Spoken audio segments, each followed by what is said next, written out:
السلام علیکم ورحمۃ اللہ وبرکاتہ۔ عزیز سامعین، ڈپریشن اور مشکلات کے حل کی سیریز نمبر 8 آج ہم سنیں گے انشاءاللہ۔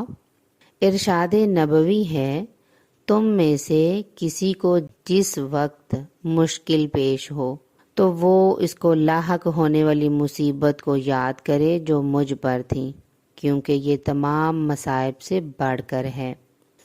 ایک مسلمان جب نبی کریم صلی اللہ علیہ وسلم پر آنے والے مصائب و آلام کا جائزہ لے گا تو آپ صلی اللہ علیہ وسلم سے وابستگی اور وارفتگی کی بنیاد پر اسے اپنا غم ہلکا محسوس ہوگا۔ شب و روز کی الجھنوں سے بچنے کے لیے جو شخص یہ کلمات صبح شام 7 مرتبہ کہے گا تو اللہ تعالیٰ اس کی پریشانیوں میں اس کی کفایت فرمائیں گے، خواہ وہ اس نے سچے دل سے کلمات کہے ہوں یا ایسے ویسے کہے ہوں۔ اور یہ حدیث نمبر 5081 سنن ابو داؤد ہے۔ حسبی اللہ لا الہ الا ہو علیہ توکلت وہو رب العرش العظیم۔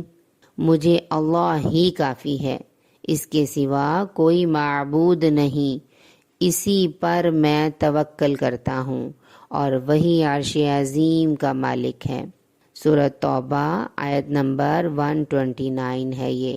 انشاءاللہ اس حدیث کا ہمارے اوپر ضرور اثر ہوگا اور ہم اس دعا کو روز 7 ٹائم پڑھیں گے، اور ہم کوشش کرتے ہیں کہ اس کو یاد کریں اور بامعنی یاد کریں، تاکہ جب ہم اس دعا کو پڑھیں تو ہمارے ذہن میں، ہمارے دل میں اس کے ترجمے کے ساتھ یہ ہمارے اندر بس جائے آیت انشاءاللہ۔